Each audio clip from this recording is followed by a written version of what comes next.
सबा साहिबा, ये अब जो जनरेशन काम कर रही है और सोशल मीडिया हर तरफ डस, जब आप परफॉर्म करते हो और फिर आपकी अगर कोई तस्वीरें आती हैं सोशल मीडिया के ऊपर, अच्छी बातें भी लोग लिखते हैं, बुरे कमेंट से दिल खराब होता है बहुत। मेरा सोशल मीडिया बड़ा हमारी ये हमने कटआउट लगाया हुआ, एक्चुअली हमारी फातिमा सोशल मीडिया को हैंडल करती हैं, तो वो इस वक्त नहीं है, मतलब शो में नहीं है। आप इतने अफसुर्दगी से कह रहे हैं इस वक्त नहीं है। इस वक्त शो में नहीं है, नहीं तो शो नहीं बोला ना, उनकी दुआएं खैर है तो इसलिए वो नहीं है।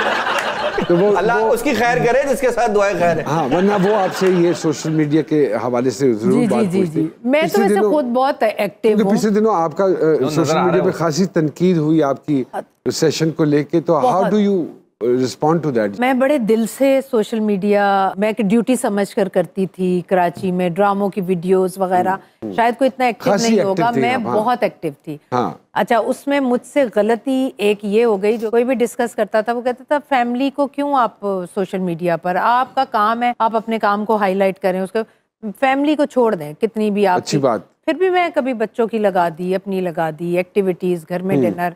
लेकिन मेरी बहू ने कोई पता नहीं, अब मियाँ बीवी की कोई हो जाती है बात, तो उसने कोई ऐसे कमेंट, उन्होंने कहा आपका शौहर किधर है, उसने कहा ये तो आप उनसे पूछें वो किधर है। बस ये उसने कहा और लोग पागल हो गए कि इनकी डिवोर्स हो गई है, इनकी सेपरेशन हो गई है। और सबसे ज्यादा गालियां जो आप सोचें जो मुझे पड़ गई कि ये जैसी ड्रामों में सास है ना, ये वैसी सास है, इन्होंने बेटे का घर तोड़वा दिया। उन्होंने कहा कि जो जिस तरह के किरदार करती हैं वही घर में ले आया, इनकी बेटी घर में बैठी रहती है और बहू को घर से निकाल दिया है। यकीन करें मेरा ऐसा दिल उचाट हुआ कि मैंने सोशल मीडिया को बस छोड़ दिया। मैंने कहा नहीं, इसकी वजह से नौमान मैं इतना डिप्रेशन में रही हूँ, मैं इतना बीमार रही हूँ। सभी लोग बड़ी मोहब्बत करते हैं, लेकिन ये भी लोग बीच में शामिल हैं जो इस तरह से गालियां और गंदी और फजूल गालियां और बद्दुआएं। बच्चों में से आगे किस में स्पार्क देखती हैं सबा साहिबा? बच्चे भी अब माशाल्लाह काम कर रहे हैं और धड़ाधड़ कर रहे हैं। बस मेरे बच्चे तो एक ही बात कहते हैं अम्मा आपको जब टीवी पर देखते हैं या आपका काम देखते हैं, आपकी तारीफें सुनते हैं, हमारे दिल बहुत बड़े हो जाते हैं। लेकिन जब किसी से मिलने जाएं और सेट पर जाएं, बहुत अच्छा काम कर देंगे तो वो कहेंगे हाँ तो सबा का बेटा है, और अगर बुरा करेंगे तो बहुत बुरा होता है, हर के बेटे हो तुम। तो उनके लिए बड़ा मुश्किल है अपने कदम जमाना।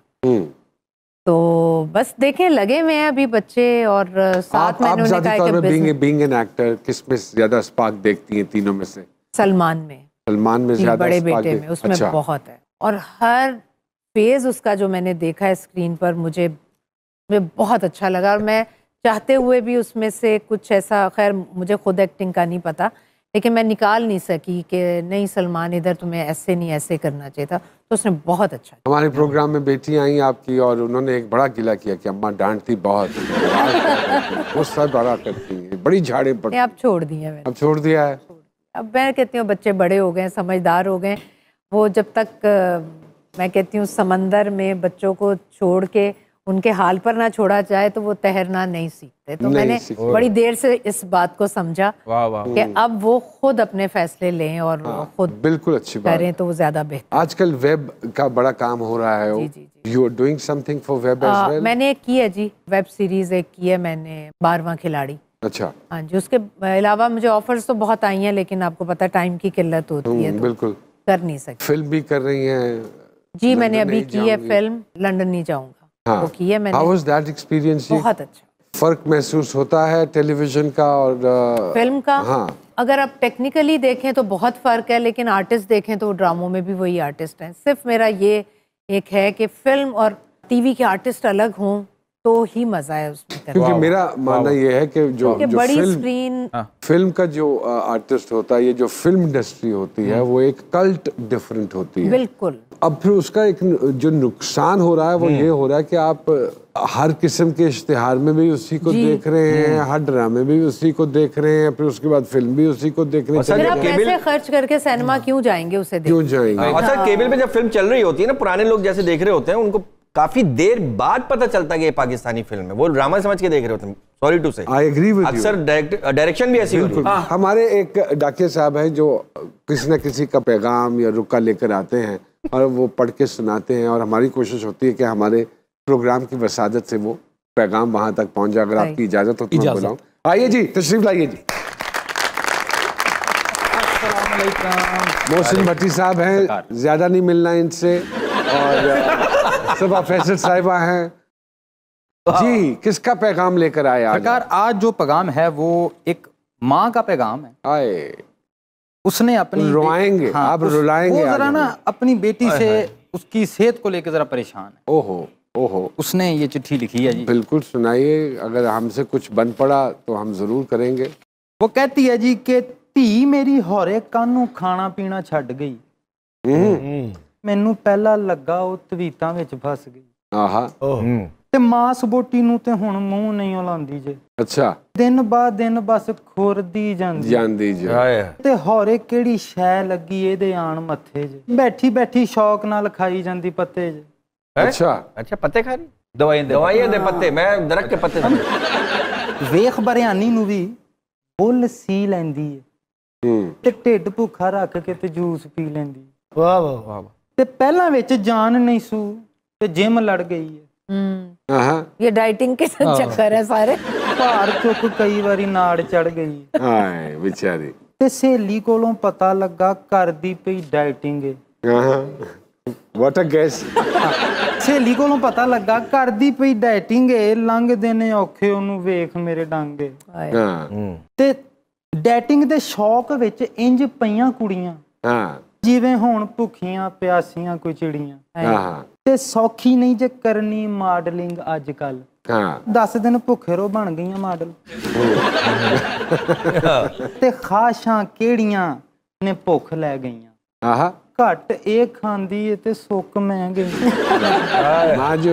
ते होरे केड़े दिन इन्हें रज रज खाना है, परौंठा एदा वलां वाला कदों मैं बनाना है। ते जिउंदी रवे चांदी है जो रब दी पूरी करे। बहुत अच्छे। दुआ एहो मेरी है कि जिथे रवे खुश रहे। वाह वाह वाह वाह। वैसे माओ के दिल कुड़ते ही रहते हैं बच्चों को देखकर ना, खा नहीं रहे कुछ। समझिए, आप करेले गोश्त बनाए, आप भरे हुए करेले बनाए। नहीं अम्मा मैं तो नहीं खाऊंगी। बेटा बिरयानी खुद बनाई है, खुशबू वाली बिरयानी। हाँ चख लूंगी, 2 चम्मच चखेंगे तो मेरे दिल को कुछ होता है। मैं कहती हूँ यार अब तो आई शो के बाद तो ज्यादा होगा जब गधे की बात हुई है। नहीं, घर की बनी हुई चीज। यहाँ लेते हैं एक छोटी सी ब्रेक। कहीं बात जाइएगा जी सरकार में, दोबारा आपकी खिदमत में हाजिर होते हैं जी।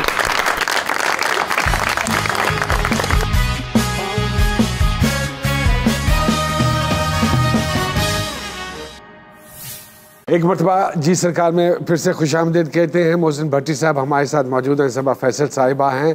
भट्टी साहब, एक चीज बच्चियां के हवाले नाल ज़्यादा कॉन्शियस होने हैं कि सारे बच्चे कोई गलत चीज़ ना खा लें। ये जेलियाँ, ये बबल गमे और ये जो गोलियाँ टॉफियाँ हैं, इस पे तो थोड़ी सी रोशनी तो डाल दें ताकि हम थोड़ी सी डालिएगा, ज़्यादा नहीं, क्योंकि इनकी बातें सुन के ना जीने की उमंग खत्म हो गई है।